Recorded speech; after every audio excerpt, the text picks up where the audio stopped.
Hi, good evening. My name is Jay Rothman, and welcome to Real Men, Real Talk Live.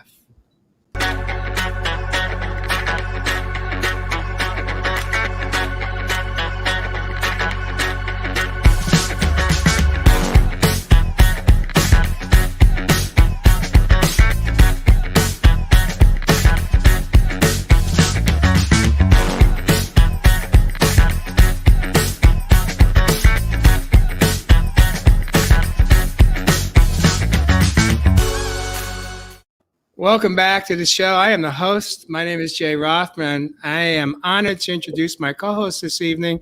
We have Mr. Josh Richer coming in from Southern California. Welcome to the show, Josh. Mm-hmm. We have Jeff Asano. He calls Nashville, Tennessee home today. Welcome to the show, Jeff. Thank you, Jay. Good evening, everyone. And of course, we have the man of the land from down under. He calls Australia home. His name is Evis Love Heath. Welcome, gentlemen. Thanks for having me, brothers. So as we wait for our viewers and listeners to jump on and jump into Real Men, Real Talk Live with us this evening, we are here in this moment, right here, right now. I want to just take a second here to just honor Mr. Jeff Asano, who celebrated a special day yesterday. It was his birthday.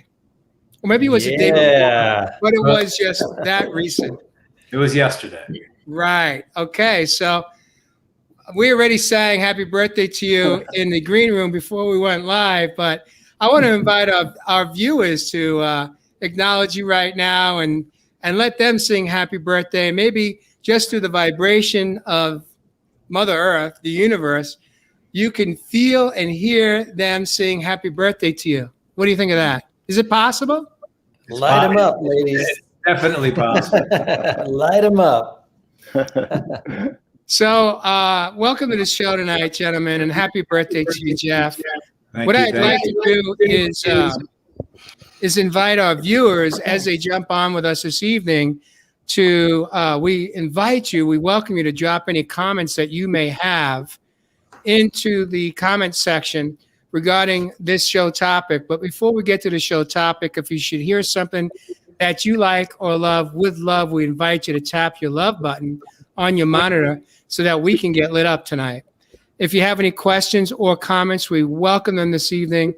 As we had a lot of our viewers reach out to us after the show and through the week, ask us or tell us that they really thought that perhaps this topic from last week merited a part two. And the topic from last week, which is now this week's topic, part two or round two, as Evis said this morning on his ride into the base, soul food for the Family Feud, part two.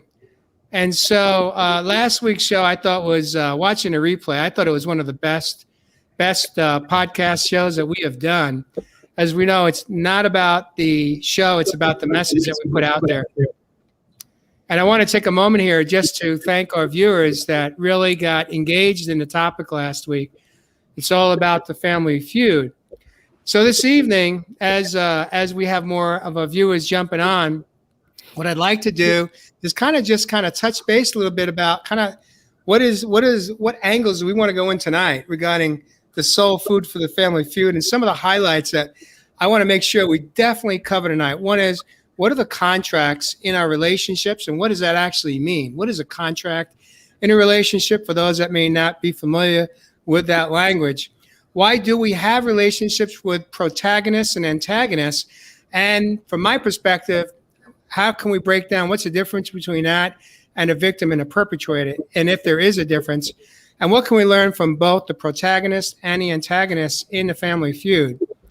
The third area that I want to make sure we cover tonight is, how does a Family Feud impact our children and their relationship with both parents or relatives? Now, whether you have children or not, you are a child. And so we all can absolutely converse and relate to how the Family Feud impacted either us as children and or impacts our own children.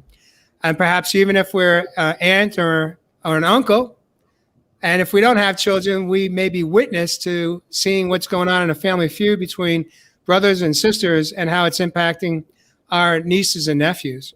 And of course, the last segment I want to cover tonight is how can a family feud influence, inflame, and hold power over an intimate relationship with our own partner, the person that we have an intimate relationship? How does a family feud impact them and our relationship?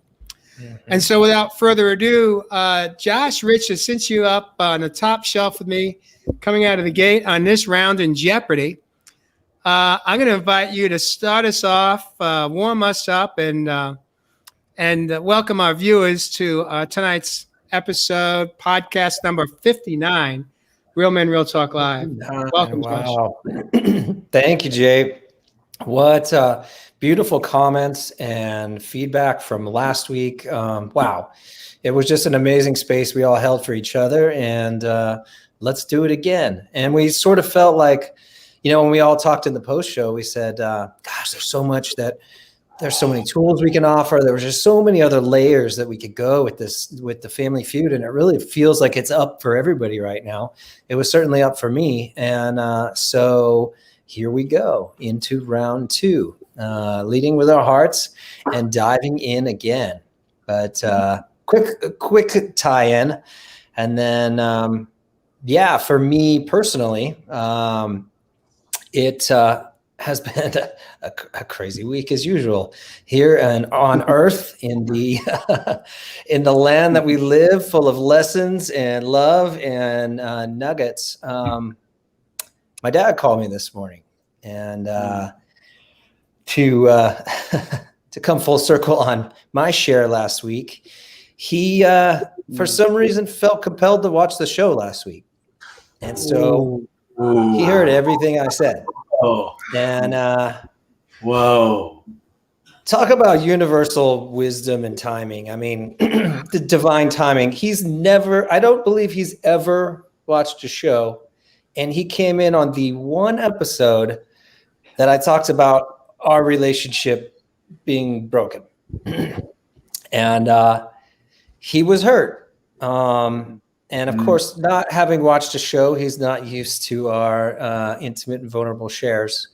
And so he said, wow, I firstly didn't know that all of that was going on. And secondly, you shared all of that with the world. And I said, Dad, I have to apologize. I'm sorry. And I tried in the past, but yes, I could have said that to you first. And honestly, I didn't know that we were capable of the level that we went today. And I will share the details out of respect for him and his privacy, which got a little bruised last week. But we had hands down, the most amazing conversation we've ever had with each other. I shared my truth, and he shared his truth. And I think that's the first time we had ever talked about deep emotions with one another. And it blew my mind that we could even go there. And so was it painful? I'm sure. And, what really bums me out is that he held that for a week. And the poor guy sat with what I had said, which probably didn't feel good.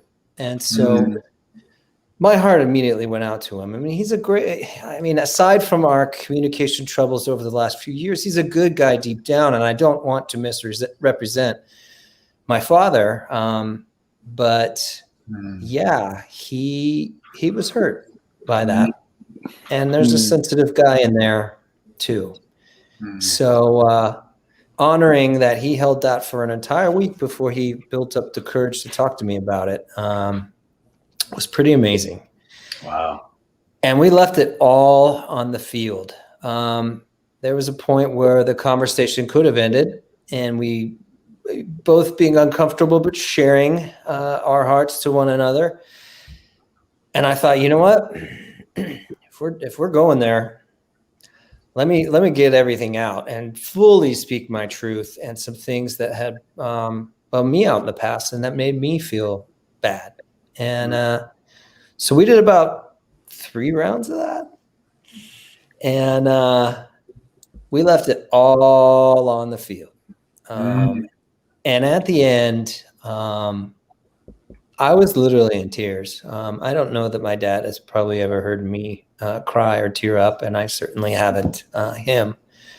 But I was so grateful, deeply, deeply moved, and happy. I left the phone call giddy that we could go there and that we do have life left together to rebuild. And I also left the phone call.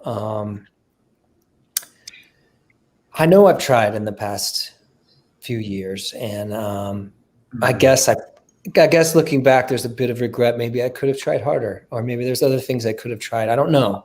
Now knowing that we can go there, which I didn't before, man, I sure wish that that we didn't have 5 years of feeling bad, and that that both of us maybe could have saved each other by speaking up sooner. So in the big lesson for me this week, well, in one, being deeply, deeply, deeply, deeply grateful that my father met me today on this honest and loving level, that I left today with the big lesson that I needed to share my heart with those I love, and I need to share my thoughts, both good and bad, and I need to leave it all on the field, because I could get hit by a bus tomorrow. Anything can happen. There's no guarantees. And how I felt for the last 5 years, I could have saved us the trouble.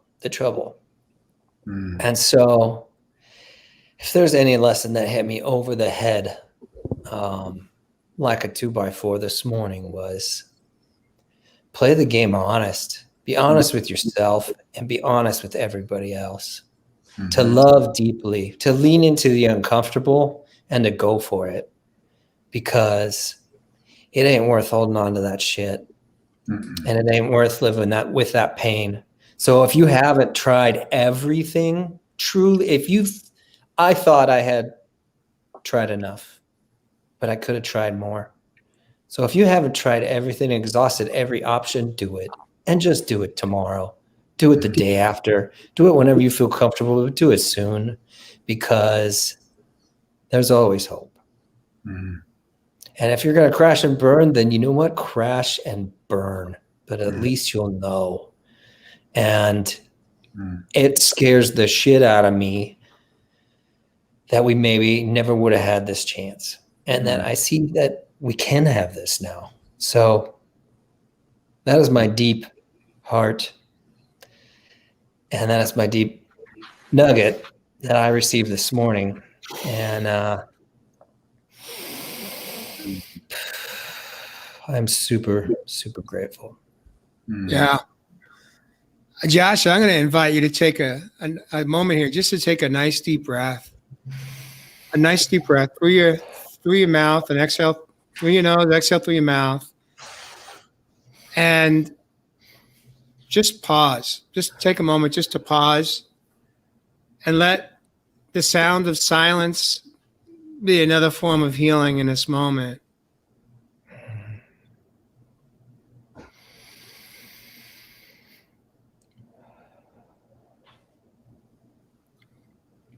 What I'd like to do is we didn't see this coming, gentlemen. So we're kind of off. But we're right on. And I want to invite both Jeff and Ev to jump in and just paraphrase or share what they heard you say, and what your takeaway is, gentlemen. What are your words of wisdom for Josh and his dad in this moment here? Ev, you want to go first? I'm happy. Yeah, either way, my brother. But man, I'm just taking that in as well, man. Wow, Josh. Wow, brother. So much love going to you, my friend, on the other side of that pond. Thank you. It's quite interesting, you know. Like I opened up this morning's video, and whether we really understand, overstand some of these planetary bodies and the energies that they're actually putting down this planet at the moment or not, they really are influencing the time down here on Earth. We had this beautiful lunar eclipse through the week, as many of us know. It's funny you talk about the father wound, because Saturn just came out of retrograde as well, and Saturn's all about father and time. So there's no coincidences, my brothers and sisters. This is divine time. And I'm just going to ask you, Josh, did you, after that show last week, do one of those exercises that Brother Jeff mentioned? You know, to be completely honest, I didn't. But it was all of you guys' words were on my mind so much this week, and that you know, I got to change me, and that the struggle was in me, and you guys hit me huge last week with many nuggets and gold, and I was the student. and it was beautiful. Yeah, there you go. I think just that thought and intention was so strong for you to bring that to the surface, like these lunar eclipses do. They will throw stuff right in your face, just like it happened to you, my brother. And you know what I get from the conversation, and you know, I only yearn to have that sort of conversation with my father, and I'm looking forward to that day that you very honorably had, my brother. So sending much love to you. But I guess this is where we can steer into, you know, part of, I don't want to call it toxic in regards, but I'll just use the term toxic relationship with that parent-child communication. You know, we're in Gemini season 2, my brothers and sisters, all up in the mind, and it's all about communication. So what I found particularly personally in my journey, what Brother Josh is talking about there, that being uncomfortable to actually create or make some of these communications and speak some of the words that we've held down for so long. And, you know, our parents, I don't think they intentionally act purposely, you know, and don't make that conversation comfortable for us as kids growing up, even into our adult years. But I think what we're seeing is that our parents too, like we mentioned last week, are human beings. So, you know, they have conflicting emotional needs. And I think at times they forget about that son or that daughter within their family. And so we see some of those behaviors. And I think, you know, from what I've seen, particularly with my father, he may have been prioritizing his feelings over, you know, my brother and I as we were growing up. You know, I felt there was always a refusal to see my independency as a human being, even though I was a child. You know, I can't even remember my dad respecting my boundaries as a child. You know, we feel this fear and guilt sometimes that is placed on us. Like Jay the Roth man said, we're all children that, you know, we hold against ourselves. And I don't feel that many of our parents have realized that or have been conscious about some of these toxic behaviors through our lives. So what my brother's experienced there through the week is just an absolute beautiful example of how we can start answering some of these things that I've just posed up there, particularly about that emotional intelligence and being able to really bring some of these challenges to the surface so we can feel it and heal it like we're always talking about. You know, this creates that beautiful safe space for all of us children down here on planet Earth so we can play once again. So yeah, man, thanks for sharing that, brother. Beautiful. Yeah. Beautiful, Ev. Beautiful. Jeff, will you break it down? Well, the first thing that came to my mind is, how powerful is this show? Oh, seriously. You know, the four of us are always wondering the effect that we have on others, and we've gotten a lot of feedback like we did last week with this show. But how interesting in divine timing and your divine plan, Josh, and your father's divine plan, that he watches us, this show last week. And it was through this vehicle. Sometimes the universe, if can give us subtle hints, and maybe at times, Josh, you were subtle with your father, but he never got it. And how many relationships have we all had where we wanted to be subtle, we wanted to be loving, we wanted to be caring? Well, the universe is trying to get our attention subtly. Sometimes it rears its head and has to swing that cosmic 2x4 across the back of our heads. Right. And quite possibly last week, your father tuning into the show, it was that. It was the universe giving him that jolt in some way, shape, or form. And it was through the power of what we're doing that he was jolted. And then you guys came together in perfect timing. There's no woulda, shoulda, couldas in life. It's all right. Perfect and divine in the moment, exactly the way it's scripted in our soul plan. And you guys opened up and you got real, and you got down and you got real. And my question to you is, and I'm just going to I remember I've had conversations with my father like that when he was alive. But it took a lot on my part to have them. And as Ev just said, we always got to keep in mind that our parents have their shame. Our parents have their wounding. Mom and dad have their wounding. They have their shame. They have their judgment. They have all of that. The little kids inside of us want mom and dad to be perfect, but they're not. And if we're individuating from mom and dad, and we start to do that within ourselves, we then can shift and look at mom and dad and say, well, they have their wounding too. They have their shame. They have their judgment. They have all of that within them, as we do as well. So they're working on that. We've all chosen a path of self-mastery to work on that. Mom and dad more than likely haven't.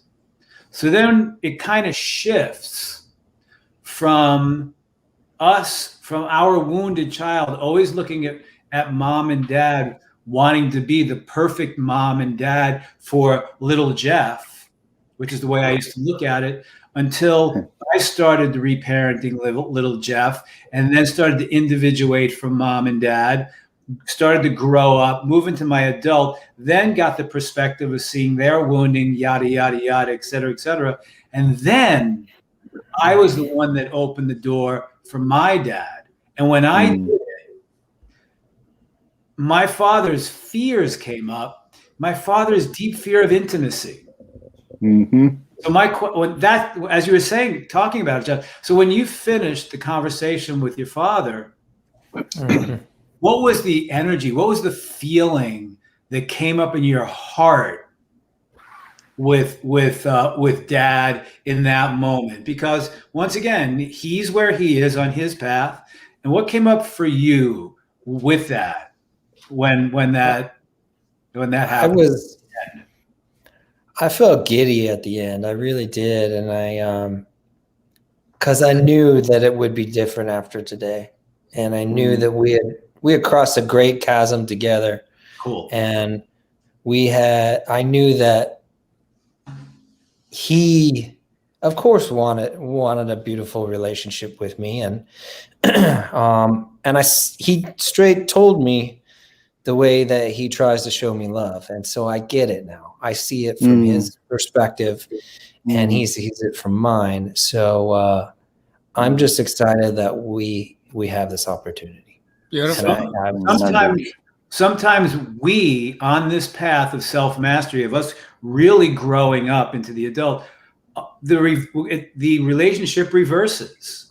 Mm-hmm. We're going to need to be the ones to begin to lead our parents into these types of conversations and opening up. Yeah, you nailed it, Jeff. 100. That's absolutely beautiful. Mhm. Josh, I'd like to take a moment here to break down, from my perspective, what I heard and what you shared. First and foremost, I just want to take a moment. If your dad is watching tonight's episode, welcome home, Dad. Yeah, man. Welcome home. Love you, Pop. We all love you, and you are one of us. And we're here at divine timing. And I want to invite you, Josh, because today was probably one of the most impactful days of your entire life. Yeah. And I speak those words from my own experience of recently going through that with my own mom. And I also credit this show being a large reason why we are at where we are at in our relationship, having evolved and manifested into something that I didn't think was possible in this lifetime. But at the same time, I just want to bring to your attention, Josh, it's very easy for us to get into the slippery slope of processing what happened just today and going to the self-deprecating, self-sabotaging thoughts and feelings around all of the things that I didn't do that led up to that defining moment last week. And I want to invite you to not go there. Each time you go there, to stop yourself in that moment and say, not here, not now, not today. And I'll tell you why. Because I know you're a spiritual man, and I know that you believe in the power of God, the power of the universe. And this is a time that we get to trust that your dad showed up right on time and not a minute earlier. And it didn't happen a year ago or 5 years ago because you weren't ready and he wasn't ready. It wasn't until May of 2021, the year of you being the one and your dad being the one, that he showed up right on time. He showed up right on time. And so instead of going back and reflecting on all the things that didn't get accomplished up until this moment today, I invite you and your dad just to focus on how it feels in this moment. And I know what it feels like is just incredible gratitude. Yeah. And hold on to that, and hold on to this, and hold on to the idea, which is our first question of tonight's show, is what are the contracts in our relationship? But more importantly, because this is raw, this is real, on real time for you and your dad. Yeah. How do you suspect your contract with your dad today was rewritten or written anew moving forward? Do you have any sense yet? And if you don't, what would you like the contract to be? I did. I shared, and again, I'm not going to share any of his side out of respect, and that's his story to tell, and I can only share my truth. We've talked about it, and we were, during this this two-part series now, we were wanting to segue into, sort of family systems and what roles we may have. And so, yes, today I did share that that I feel like since I went to, I had my near suicide in 2016 and went to rehab after that for alcohol abuse, and I was numbing, that I sort of feel like everyone in the family saw me as broken or weak, or, that they had to look out for me in a sort of tender way and not ruffle anything around Josh because he's weak right now. And it could have been me making that up. Could have been a combo of, the way that multiple people were trying to navigate what I was going through at that time. And I'm sure it's tough. I'm sure it's tough to watch that from the outside and see my depression and not know what to do or what to help. So I put myself in their shoes as well. But yeah, I stated very clearly today that that's not me anymore, and I don't want to be seen in that light. And I was standing in my truth today, as he was in his. And I think that's the first time we've ever held each other, each being standing in our own truth, and not wanting anything from the other person, but for them just to see. And so I truly saw him and he saw me. And that was the best feeling on earth. Josh, how do you feel right here, right now, in this moment with the three of us? With you, I was going to say a general, exhausted. Yeah, I know, of course. With you guys, you know, this is my home, and this is the most loving space I know on this planet. So I am grateful and honored to be here, and so excited to share with all of you my big life lesson and learning of the day. So there's nowhere I'd rather be. Josh, I want to just share Katrina May coming in from Vancouver Island, British Columbia. She says, isn't it interesting that his dad showed up once Josh opened up last week? Right. That's what happens sometimes after we surrender. Right. It's beautiful. Beautiful. If it was a movie script, it would be like a hit, a winner. Like you could only write this shit in a movie script and hope for the best, right? Yeah. Probably because we are in a movie, brother. I feel like I won the lottery. Ev, what is it? Ev, explain that. Wait, hold it. Yeah, exactly. Exactly. What movie are we in? You just said. Hey, my brothers, you know, we've dived in deep, and you know I'm a movie man. I love the silver screen. But, you know, like we really are. And when we dive in deep and understand that subconscious, the subconscious is seeing things in scripts. It's seeing things in little shots. So we literally are in this movie. I mean, we're really diving in deep. And I talked about emotional purging this morning. We know we've got the emotion is the emotion, the energy in motion. What do they call the movie screen? Pictures in motion. We are literally watching a beautiful movie play out, depending on how we want to co-create with it. You know, whether we call it divine timing, whether we call it God, whatever resonates with you, we are co-creating our own story. And that story depends on where you want to be. It's welcoming to 5D, my brothers and sisters. What a time to be alive. Love it. Love it. I love it. So Josh, tonight you actually just kind of tagged a little bit about how your contract with your dad just shifted today, big time, big time. I think like you, Josh. It was a stand with it was a stand up for myself with everybody. I think that chapter's over, and I'm ready to close that book, and let's start new. Beautiful. So, Josh, if your dad is watching right here, right now, what would you like to say to Dad right now?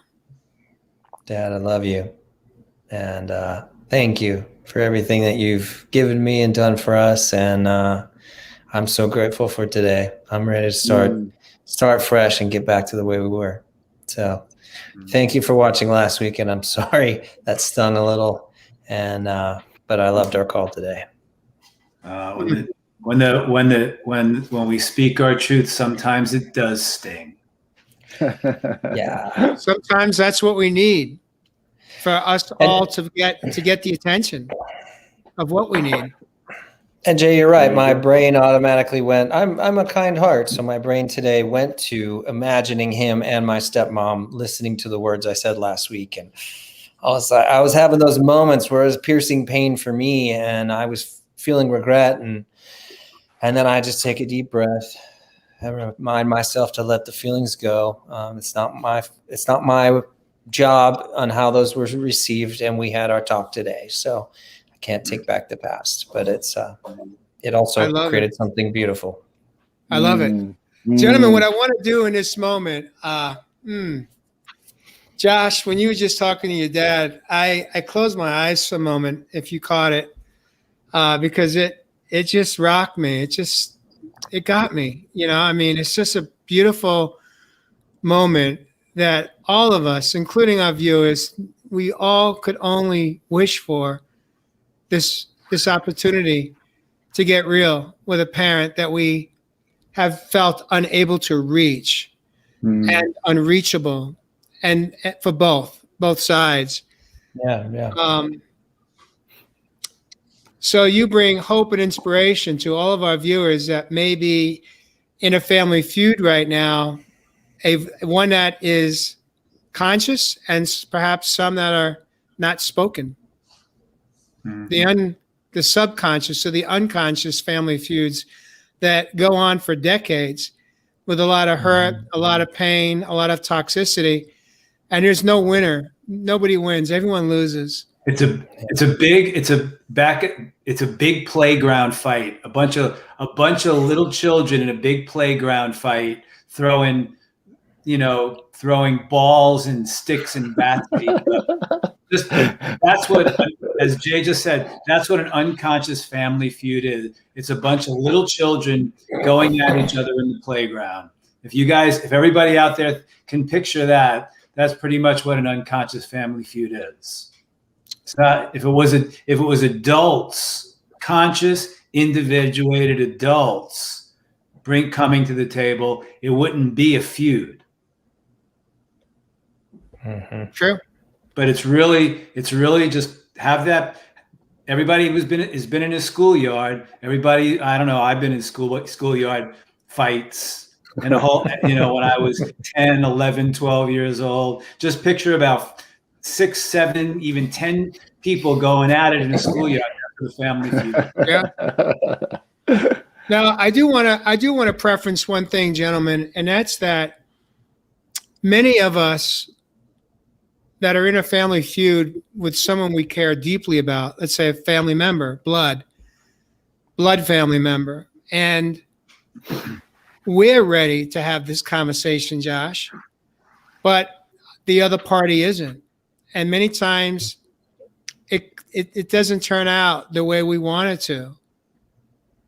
And that's because the alignment has to be such, that's the divine timing, that you both have to be ready for it. Now, your dad had to be shocked into it, but then he had the courage to show up as your dad, as a man, as a mature adult man, and have the courage to reach out to you. Yeah. But it took both of you being ready. And it may have not played out this way if you hadn't disclosed and been brutally honest as you were last week. That's why this show was launched. Yeah. For no other reason. To heal mind, body, and soul. And mountains can move. Mountains can move. Absolutely. You know what's cool? What's really cool about it, Josh? Just think about, and everybody out there, think about this for a second. When something like that happens, as it did with Josh's dad, we've all been in Josh's dad's place, all of us. Something has come up that maybe has shocked us from a third party or something we've heard, and we're in that place. If we rise within us to the adult space, what's cool about it, your father had a couple of choices in that situation. He could have turned around and said, Josh is out of my life forever. He could have made another choice. But the cool choice that he made, the cool conscious choice that he made was to talk about it with you. How cool is that? Yeah. Magic. Yeah. That's the cool part. I'm so grateful. Yeah. One last thing I want to add to Jeff, what you just said is incredibly powerful and so true, is that I think it was Sarah Cheney who just said, I want to say a quick reminder that if your parents are not ready, it's okay. Now, I want to just piggyback that, Sarah, because that's absolutely brilliant on your part. But there's a piece that I want to disclose is that I said it's divine time, not my time. My time is never the right time because it's usually my ego that wants it one and done. It's my ego that wants to be over, just have closure. And I've had to go through this many times with my mom, my dad even, and now my children ongoing. And where I go with it is that when they are not aligned and ready to have the intimate conversation, the healing conversation that you and your dad were able to work through today, it's me working on acceptance and trusting the universe. And in that moment, it just means that either they are not ready or I'm not ready. I back off on the throttle and I just get back to focusing on what I can focus on, which is my own healing. And knowing that I want to live in faith that when it's the right time, it will happen. And when it's not the right time, it's not because I didn't do it right or I didn't say it right or there was a better way to do it. It has nothing to do with any of that. It has to do with alignment. It has to do with the energy, and it has to do with both of us ready to surrender. The fight is over. Yeah. Ev, what do you make of that? Deep. And here's the thing. Here's the thing. Hold on. Is that in the movie, there is a script. There you go, brother. So if our lives are a movie in the divine plan of it, and there's a script in the movie, the script is our soul plan. Ooh, say that again for me, brother. Deep. If, as Ev said, our lives are a movie, within the movie, and in all movies, there's a script. So in the movie, actors follow the script, but within that script, they're also implementing their talents, gifts, and abilities in that, thus bringing that script to life. So if our life is a movie and the script is our soul plan, yet we have talents, gifts, and abilities, and we are unique, we bring all of that to the divine plan. And as Ev just said, we can shift and go along with that script, but we're co-creating our life based upon the depth of who we are, our talents, gifts, and abilities. So Beautiful. Wow.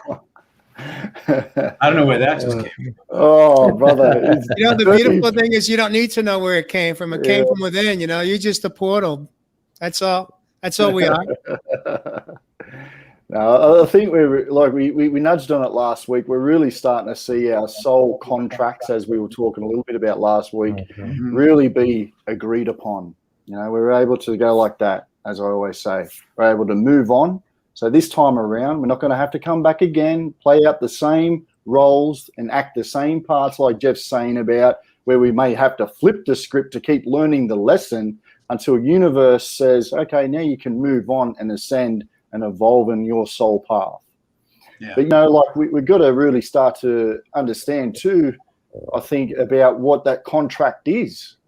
Is it a contract or is it an agreement that you've been able to make? And, understanding what these contracts are, I think we're right at that point on our evolution down on this planet. And I think we're seeing it play out, and even just what we're discussing now and what Jeff and Josh have talked about, we're starting to learn the deeper side of some of these agreements and how we can actually shuttle through and really launch into that next phase of our evolution. Understanding that contract on the basic terms, we have an offer, don't we? that second part of it, what do they call it? They call it a mutual assent. Let me come back to that. The third part of it, they call it the consideration. That makes up the agreement. So what about that second step, the mutual assent? You know what that means, my brothers and sisters? A meeting of the minds. Isn't that interesting? Meeting of the minds. So we're got to ask ourselves the question, who's been gardening in our mind or our mind? We're starting to dig in deep and really be able to open up and see who's actually programmed or who downloads within our reality. So we can actually take back what we want to create. What we came down here, like Jeff said, came down here with the gifts, the treasures that we have to offer on this planet to share with one another. Not based on wounded attachment from our parents or their parents or parents before that and before that and before that. Because we are literally rewriting the script, my brothers and sisters. So yeah, this excites me, my brothers. You just made me think too, Ev. You can go back to the negotiating table and say, whoa, time out. I finally read the fine print on this, and I this isn't a good deal. Right. And I want to rewrite this. There you go. Love that, Josh. Go back to the table. Yeah. There you go. There you go. See, a lot of the agreements that are in a contract, a lot of the words that are in a contract, we didn't even consciously agree to. As children, it was assigned to us. And then we grow up, we mature, but the agreement hasn't changed for many of us. And I think as the adult child, that is where we get hung up a lot of the time, because we don't want to be treated that way anymore. We want our parents to see us as we are today, and they are still seeing us as our younger self. And there's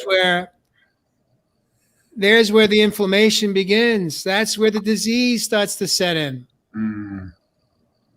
Because ultimately, even as the adult child, we want to be seen and understood the same way we needed to be seen and understood as children. But we're no longer a child. We are adult children. And here's where I think we have a crack in the foundation in our relationships with at so many levels with our siblings, even not just parents. Today we're talking about a father-son relationship, but we have these agreements even with our siblings. You know, most of us go home for a holiday and we all fall back into the old roles, and most of us are not comfortable with it. So that leads, I want to lead this into next segment here, which is when you do go home for your holiday visits, are you the protagonist or are you the antagonist in a family feud? And what is, Jeff, I'm going to ask you, because this is one of the taglines you brought up in a production meeting. How is this different than being a victim or a perpetrator, or is it one and the same? No, it's not the same. So we all have many relationships. So, and just everybody out there, think of some of your relationships as I explain this. So just picture the antagonist would be somebody in your life who comes along and all they do is trigger you. They activate you. They're not antagonizing you. They're antagonizing what's underneath. And you might get angry at them when you see them. Every time I see that person, they're pushing my buttons. Exactly. That's an antagonist. That's what an antagonist does. And if we could just see that, and I've had those people in my life and some in my immediate, not in my extended family, let's leave it at that, who came along, and I'd walk into the room and immediately they wouldn't even have to say anything. Energetically, I could feel it, me being triggered and activated energetically inside of them just by them even being in the room. So that's an antagonist. And then it's up to us to say, okay, what's coming up? You know, do our work. What's coming up? Why is that? Why am I button being pushed? So that's the antagonist. The protagonist is the one who honors, values, and champions you, sees the wonderfulness in you, tells you about it, and is just a wonderful protagonist. Says, look at you. Look how wonderful you are. Look at these amazing talents and gifts you have. You're this, you're that. Who raises your resonance and vibration and asks you to look at yourself in that way. That's coming at both sides. A wonderful relationship is having a combination of both, but in a very loving way. Love that, brother. 100%. Man. So I invite everybody out there, just think of some of your relationships, maybe in your family right now. Who's the antagonist? Who's the protagonist? And is there somebody in your life, a couple of people that are a combination of both, but they're not, as the antagonist, they're not pushing your buttons, they're inviting you to see something.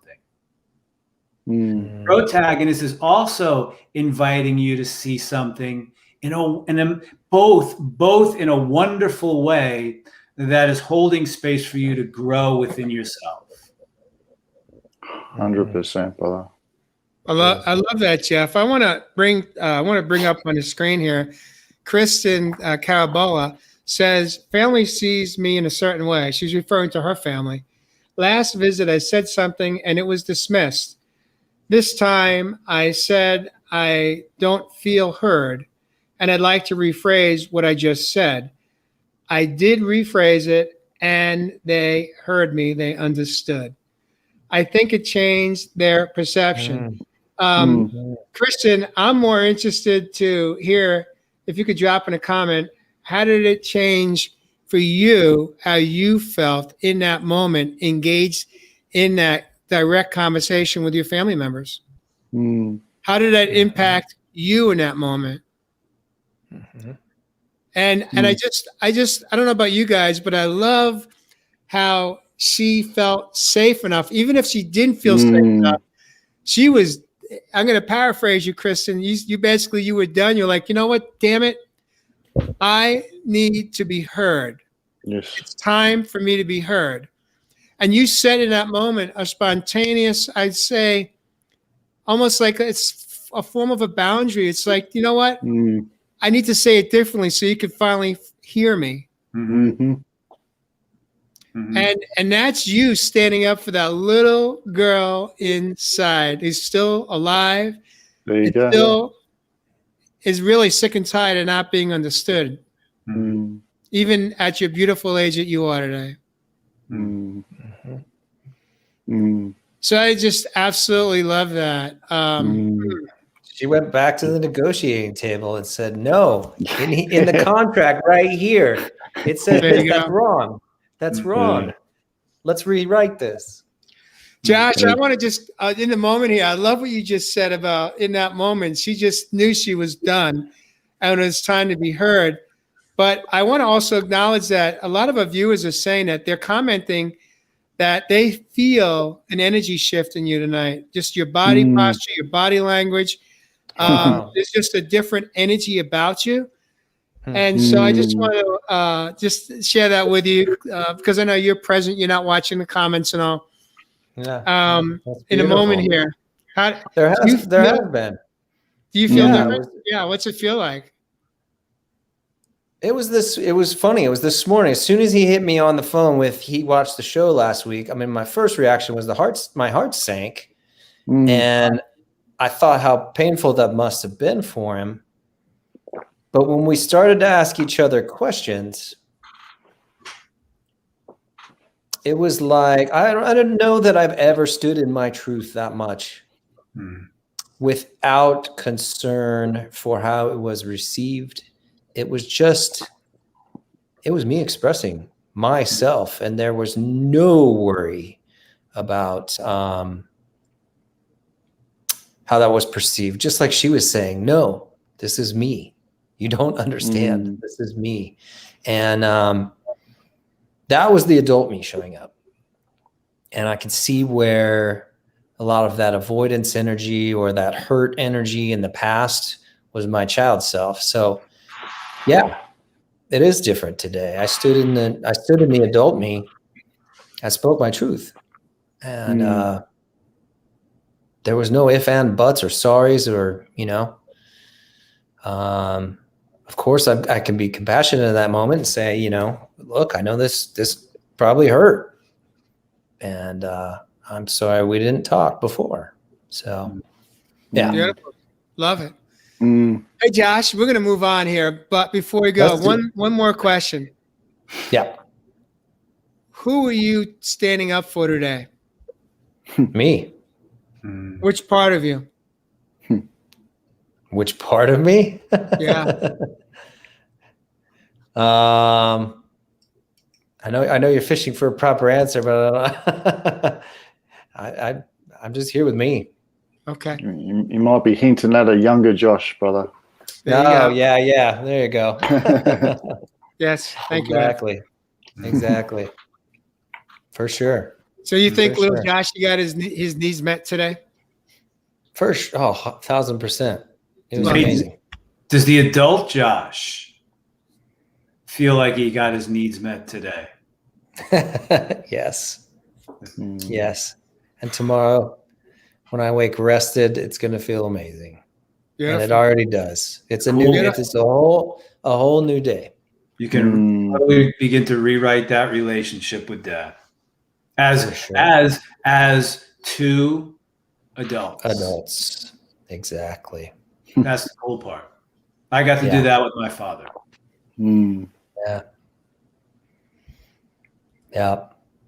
What I want to do here, gentlemen, we're coming up on the hour, and if I may ask, if you all okay with going over a little bit tonight, because there's one more. We're not even close. You do every week.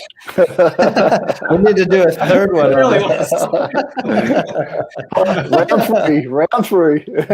Well, we could go round three, but before we go there, I want to just, before we go into the last round of the show, which is always musical chairs, magical chairs. I want to dive a little bit into what role does the Family Feud, how does it impact our children? How does it impact us as children? And how does it impact our children?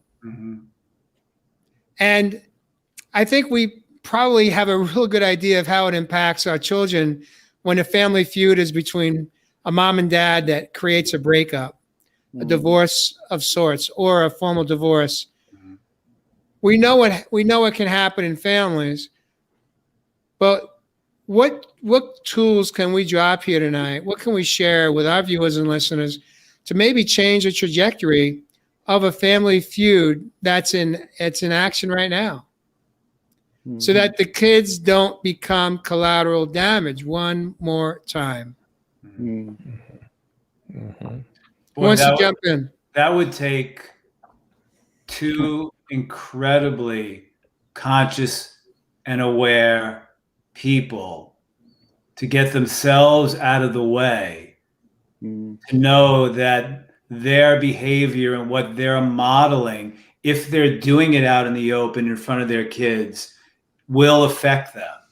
That would take two incredibly conscious, aware adults. And I emphasize in capital letters the word adult. That surely would take, Jay, what you're saying, two conscious adults saying, you know something, we have little kids here, and what we're doing to those little kids is we're models for them. What they're seeing is being imprinted in their consciousness, in their subconsciousness. So if they see us acting out like little kids, this is an imprint on them.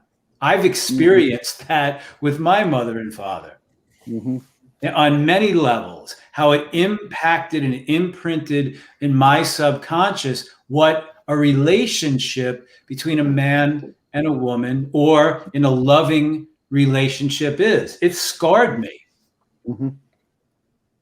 And that's why I emphasize being conscious and aware when you're acting through the wounds of your little boy and your little girl, and then holding those little kids hostage in all of this. Hey, Jeff, let me just bring this to your attention real quick. It's not just little kids that are used. It's adult children that are used as well. There you go. There's no age requirements here. Parents unconsciously going through a breakup will use the children of all ages as pawns.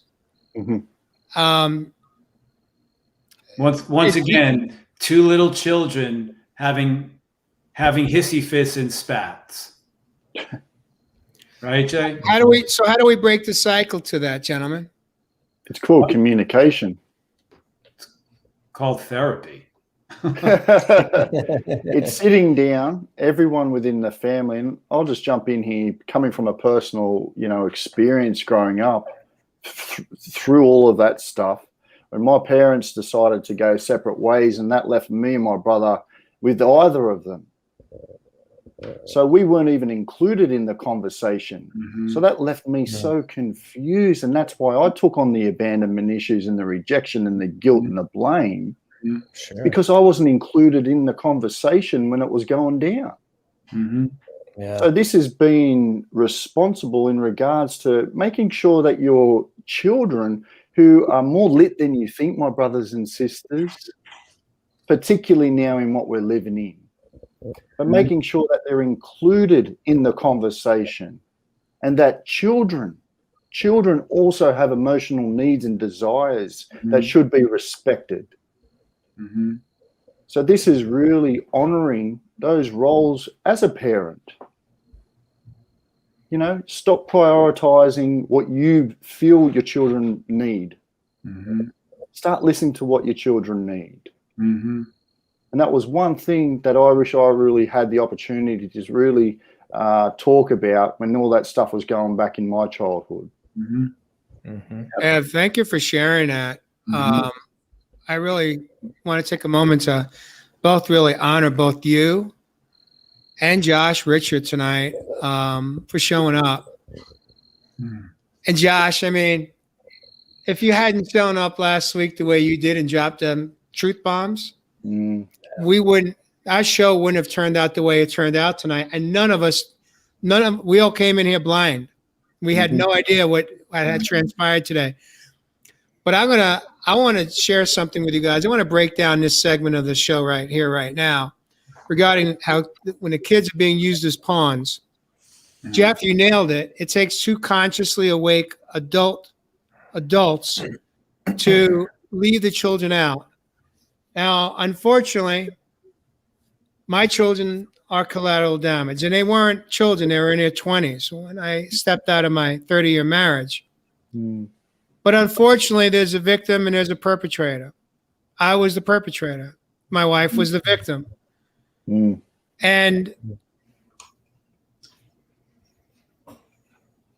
I'm speaking from my own experience of having to navigate through this very painful process of trying to heal the relationships with my sons that up until I walked out of my marriage was absolutely beautiful. I adore my children. I did anything and everything for them as a dad to be the best possible dad. I was a better dad than I was a husband. No doubt. That's my truth bomb right here, right now. If you were one of those adult children that are watching and tuning in tonight or catching us on replay, I want to invite you to reach out to your parent, the one that you have detached from or distanced from because you took sides. And I say that because I didn't divorce my children. I didn't ask to step out of that relationship and change the agreement or the contract.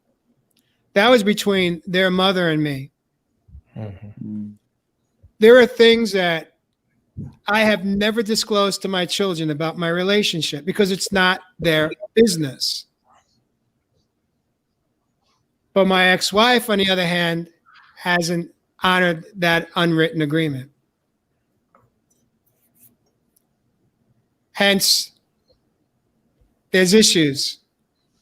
And I want to invite you, if you are one of those children like my children, hear me and please hear me with an open heart and clear mind.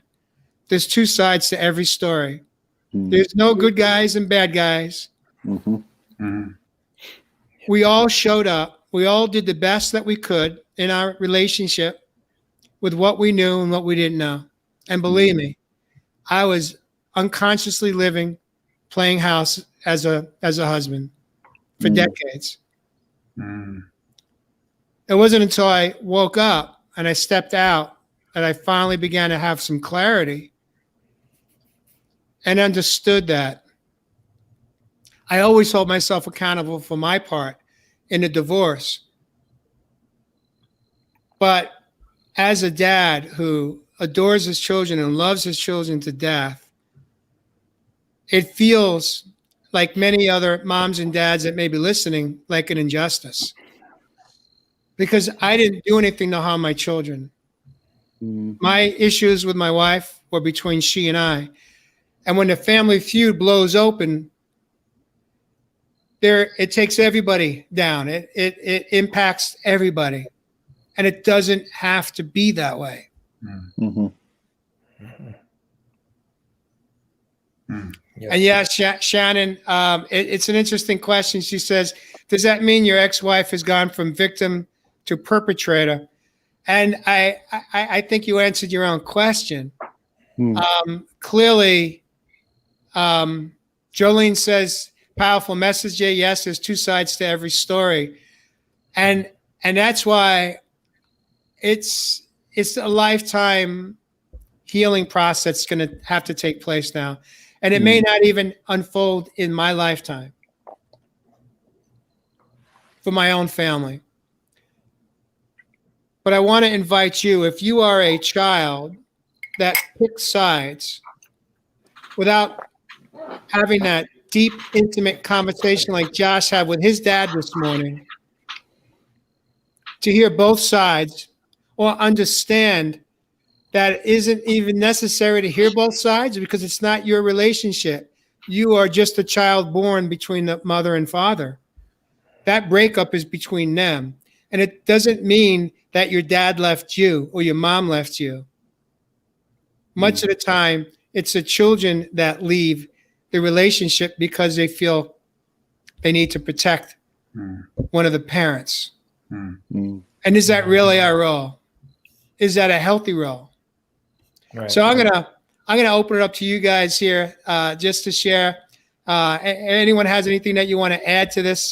Share your thoughts and your wisdom, not for me only, but for all of our viewers and listeners. That this may be a hot spot, an activation spot, or a trigger part of the show. I'd like to jump in. It is a hot spot for me. As I said before, our parents are our models. And I used to, when my parents would fight and this and that, I became actually the referee at 9 years old, 10 years old. Wow. And which was part of my soul agreement or my contract, because I eventually learned from that. But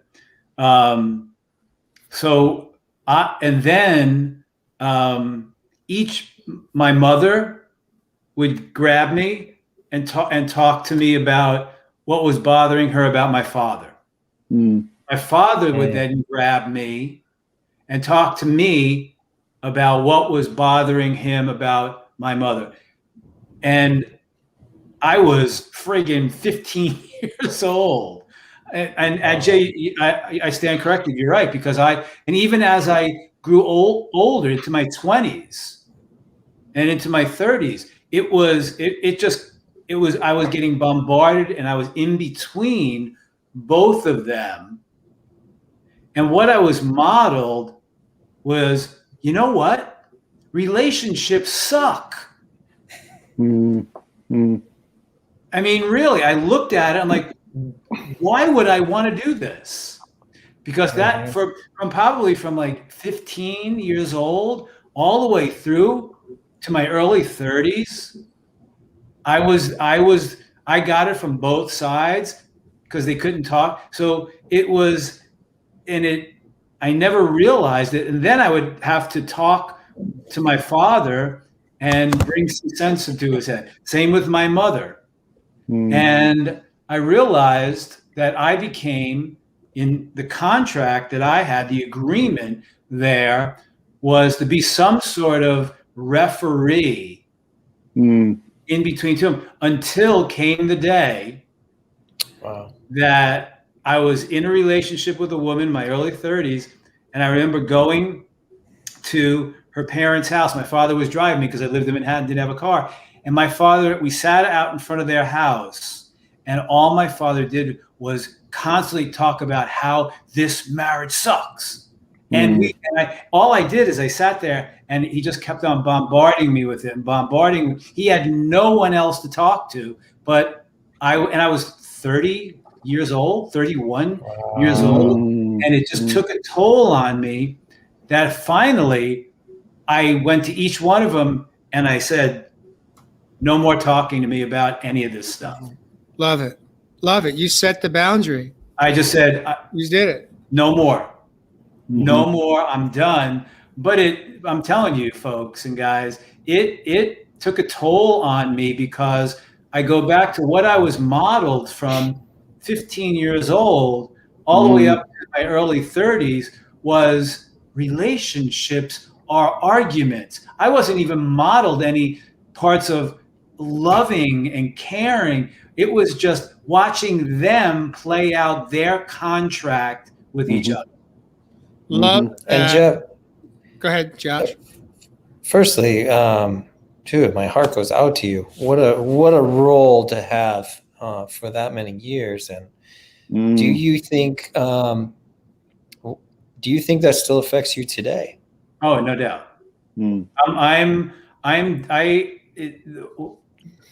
Yes, but I've grown up so much from it that, guys, it wasn't even in my consciousness. I always thought it was my mother, and then it was brought to my attention that, wow, you got it from both sides. And I didn't even realize how much I was getting it from my father. They were both modeling to me that a relationship is unsafe. They both modeled to me that relationships are filled with drama. They both modeled to me that it was almost loveless. It's what they were doing, as I've come to realize and done enough work to realize, all they were doing was fulfilling their contract with each other that lasted a lifetime. And so, yeah, so the answer to your question, Jax, I just turned 63 yesterday, and I'm working on it. Yes, it's still there. It's feeling safe because, I wasn't modeled anything but that. Let me ask you guys this question. I'm just sitting here, and I am just in awe of tonight's podcast, of this conversation that we're having. Do you think most men go through the same stuff that we talk about? or are we that different and special? I would say it's up there close to 80, 90%, Yeah. 100% of the old paradigm. No doubt in my mind. Yeah. We're just all It's really good at hiding very it. rare that you never had any of these patterns. Right. Very rare. That was a lead-in question only because I'm just sitting here in incredible gratitude that we created this platform. We had a vision, and we created this platform to heal. You know, while we're sharing and challenging and breaking things down and sharing our truths that involves some pain, that involves some sadness, that involves some trauma. Also, we also include tips, tricks, and tools to break through, to break free, to inner freedom. I want to take a moment here to welcome our new viewers and listeners that joined us tonight. Rayanne, husband Brian, welcome to the show. Christopher Peckham coming in from Flagstaff, Arizona. Welcome to the show, Christopher. Thank you for checking out Real Men Tonight. Jeremy Melton, it's been a long time since I've seen you. Welcome back. If you caught us, if you jumped in late, pick it up. Catch it from the beginning because Josh Richard shared an amazing truth bomb that unfolded today with his own dad. And before we get into musical chairs, I just want to come back and say how I manage my own inner feelings and emotions around my own children and my relationship in the Family Feud is I work on acceptance. I work on acceptance in two areas. One is that I work on acceptance that my relationship with them is right where it's at because it's where it's supposed to be right now. It's not where I want it to be, but it's where it needs to be right now because there's more one-on-one inner work that we all need to be doing. We're not ready. The second area of acceptance is most days I'm not angry at my ex-wife. I really work on acceptance that she's right where she's at. And if I was her, and if I had gone through what I went through and felt the way I felt, I may have behaved the same way. I don't know. But if I was her, I would have shown up the way she has.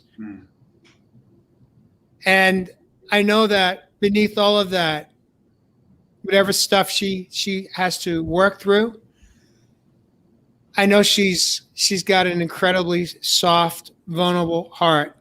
She's just an adult wounded child. We all are. Yeah. We all are.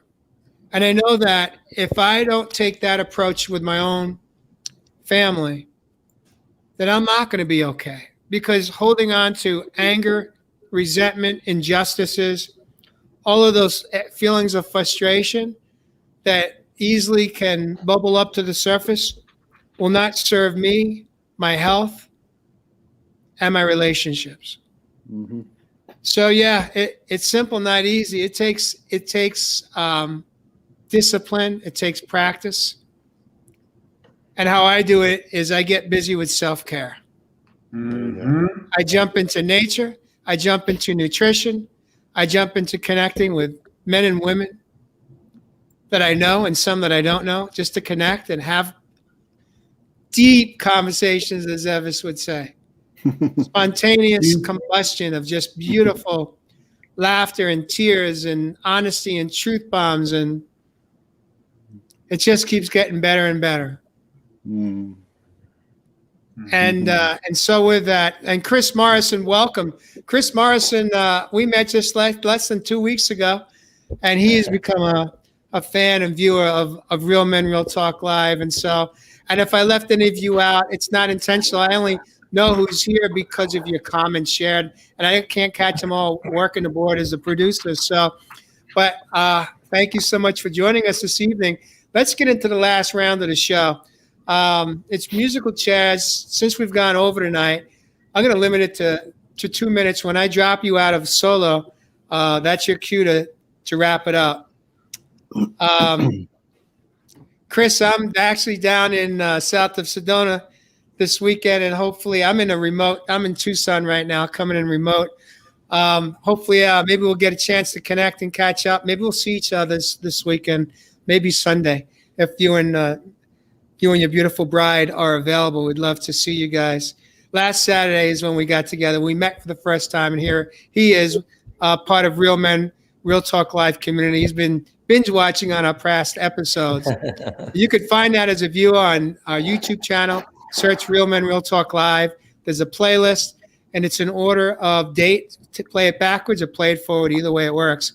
So how it works in musical chairs is I will move you around, and when you are to my right, you have 2 minutes or less to. In this moment, I'm going to leave it more open tonight for tips, tricks, or tools, as well as anything that you took away, what resonated with you from tonight's podcast on soul food for the Family Feud. And so, Mr. Fasano, I'm going to take Josh out of the hot seat since he opened us up tonight. I'm going to invite you to warm us up for the close. I thought you were going to say I'm going to give you 30 seconds each.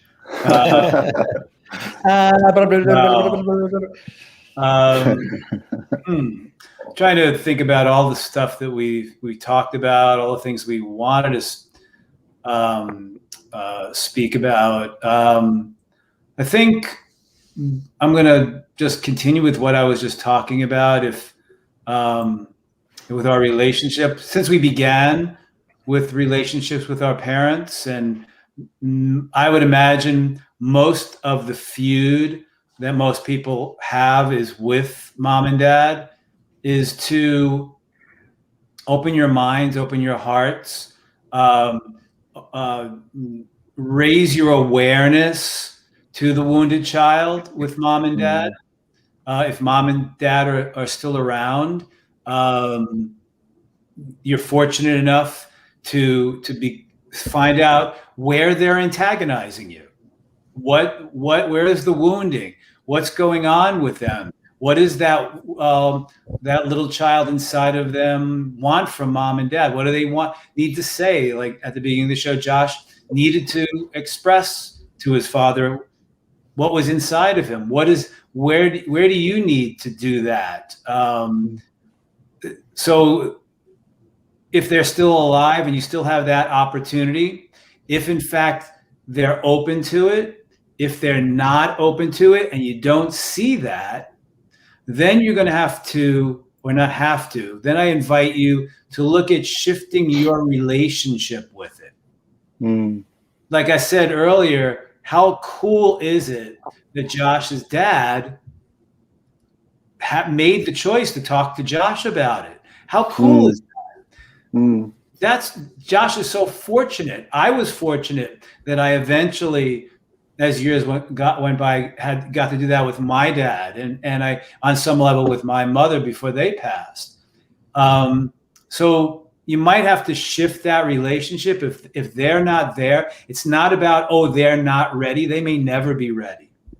So then it's about going within and begin to energetically shift that relationship with you out of maybe some sort of obligation, and start to shift that relationship that you're having with yourself about mom and dad if they're not open. And then to those whose mom and dad are past, they're not here any longer, but those issues are still there. Like I just related to each and every one of you, I just related the issues that are still within me, whereas being that referee and being mom and dad's de facto shrink when they both came to me, I'm still living with that on some level. Mom and dad have passed a long time ago. So those out there who still have that wounding and those issues within you, you could still work on that. You really can still work on that and shift that relationship by doing whatever self-care that you need, seeing a therapist, talking about it, and moving through those issues, because you don't want to have those issues holding you hostage like they had been me, because my parents have been gone 10 years. So that's my wish and my hope for you, is that you can release yourself from being a hostage from all of that old modeling and old conditioning and old programming by mom and dad. Beautiful, brother. Yeah. Let's just take a moment here just to pause and really receive. Let it drop down into our heart, what Jeff just shared.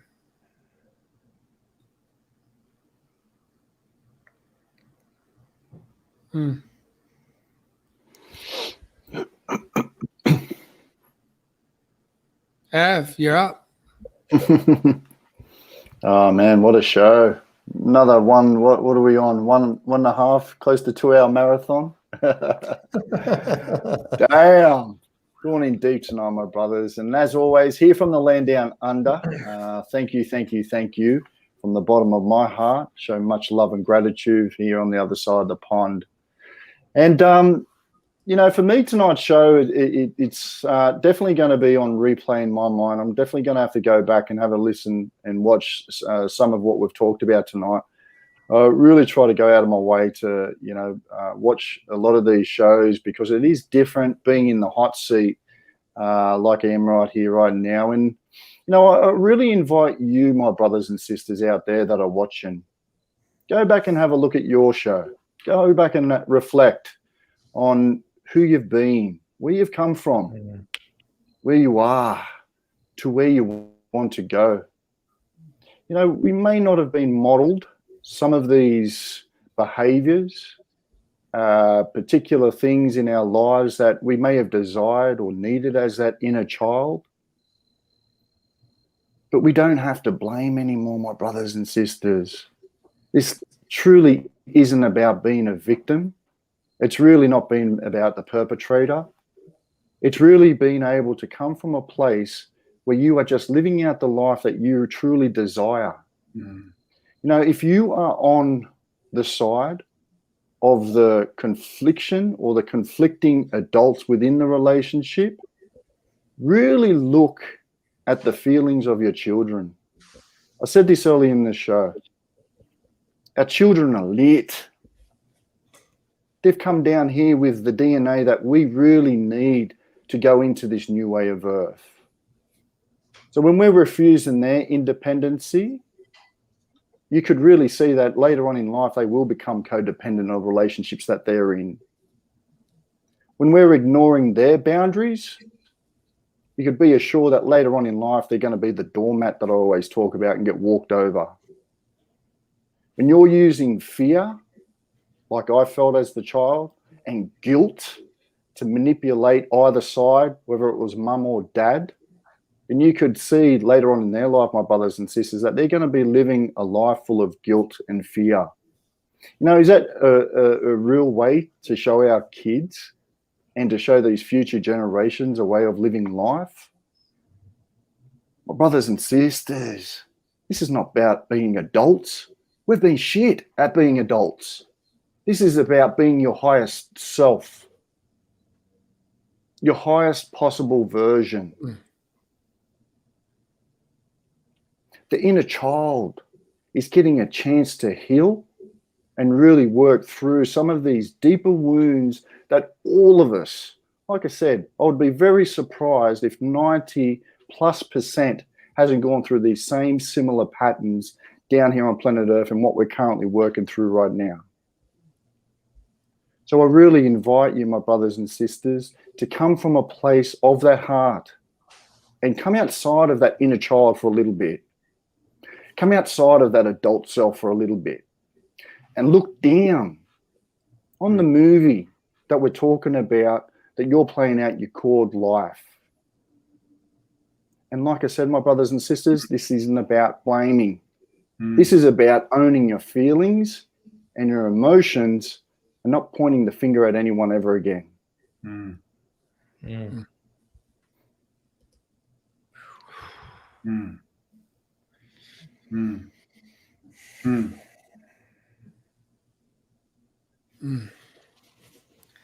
Ev, you got me, man. I got chills from my toes all the way to my head right now. Powerful. Mm. Viewers, are you getting what Evis just put down? If you heard him, if you understood him, drop it in the comments.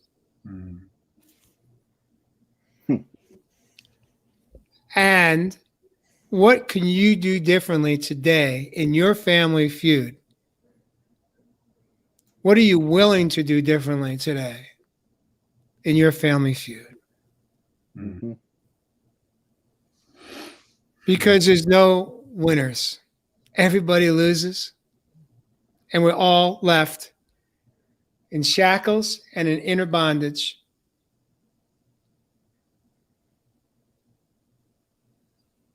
Absolutely powerful, powerful close, Ev. Josh, what do you think? I'm good. I think we should just call it a wrap right now. How do we top that? It's beautiful. Peace, brother. And that was honestly, Ev, that's right where I wanted to go too. It's like my child self showing up to my dad kept me wounded and hurt because I was in the story, right? There you go. And so today I'm free for the first time in my adult life because I stood in my truth and in my power. The adult showed up. And so, yeah, I have to take full responsibility for the child showing up for 44 years. And that created me a lot of pain and probably my father too. And I'm not playing the blame game. I'm just being honest. And for whatever happened last Friday, whatever gifts you guys gave me, whatever permission you gave me to stand in my truth and to own it and be unapologetic, I stepped into that today. And for the first time in my life, I was free. And that's it. Josh Richer, welcome home, my friend. Yeah, brother. Welcome home, my man. I want to give you, and I want to give your dad such a hug right now. You both I work. know. I so wish I was closer to him right now and I could just drive over there and give him a big hug and sit out on the back porch and watch the sunset and just say, well done. Josh, any closing thoughts beyond what you just shared? You know, I mean, just that the freedom can be yours. It can be all of ours. And we are the one in 2021. And that was our goal when we started at the end of the year. We said, what is our goal for this year in Real Men? And but we're all on the journey too.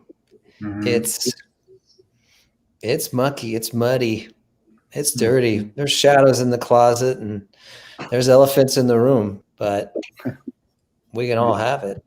We can all have the freedom.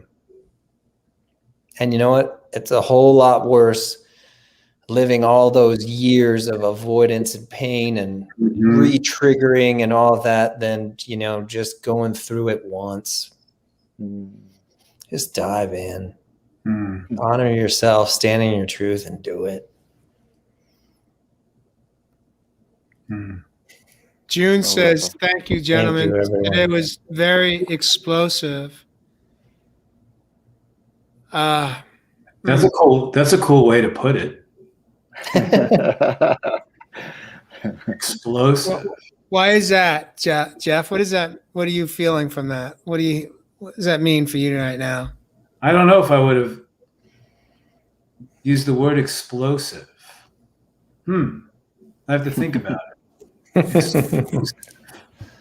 June, maybe you could drop in a comment. What does that word mean for you in this moment? Because obviously it has profound meaning to you as it relates to the family feud, which we are trying to diffuse. We're not trying to infuse, but to defuse, de-escalate, step away from the dis-ease so we can become free.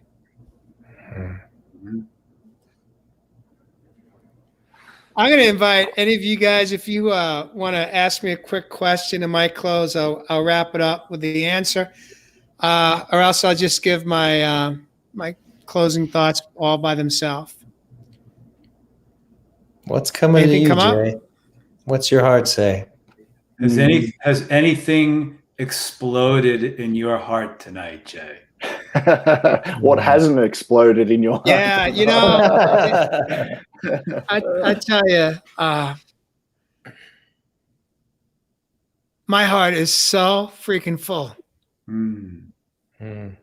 right now. Such gratitude. What a shift to witness, to be part of, to see, to hear you. You know, I watched the replay from last week's show, and now I'm going to have to watch it again because I want to capture. Maybe we'll play it in our production meeting on Tuesday. That segment, Josh, where you talk to us and to your dad, really. And you didn't have a whole lot of hope. That was my takeaway. You were tired. And that's what this podcast is all about. It's about hope. It's about hope for all of us. We can heal. It takes our commitment to surrender, our commitment to showing up and growing up, to be the adult that we were born to be, an absolutely beautiful human being. And what's behind family feuds is we're not being heard, we're not being understood, we're not being respected. And we get our feelings hurt. And it's usually our younger self that's been activated in that moment. And an ego steps in and says, I got your solution. Walk away. Instead of bringing it back to your higher self, your adult that has the wisdom to maybe make a different choice, to try to mend the relationship. At least give it your best. Understanding that if it doesn't play out in that moment, it's only because it wasn't supposed to yet. There's more work for us to do. There's more work for the other party to do.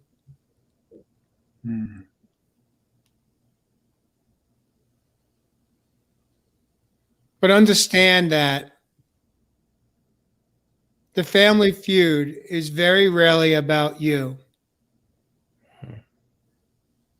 It's about the other person. We make it about us. And that's the beautiful work that I personally have been working on for almost 6 years now with my ex-wife. Not making it about me anymore. But just accept her right where she's at with whatever limitations that she's living in and whatever growth she is working on, to live in hope that she too will do the healing that needs to be done for her to be free. To experience what you experienced with your dad today. For me to experience what I experienced with both my dad, who I hadn't talked to in 4 years, and just months after coming out of the hospital, I flew down to Florida and made my amends to my dad. And he could barely communicate, but he let me know that he accepted my apology. That's how I interpreted that moment. My dad passed 5 weeks later. And then to be able to spend the last 5.5 years learning how to show up and grow up in my relationship with my own mom. And my mom learning how to show up and grow up in her relationship with her only son. There, my friends, is freedom. Mm. I love you guys. Mm. Thank you, viewers. I love each and every one of you. It's possible. It's totally possible that we can all heal our relationships, whether they are with us or they have transitioned, we still can heal. Mhm.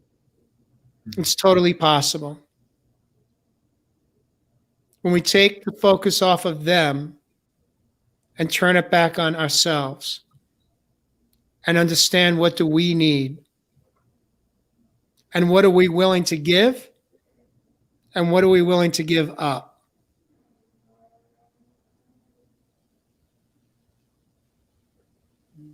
Peace and blessings. I love you guys. Mm. Thank you. Catch you next week on Real Men, Real Talk Live. Mm.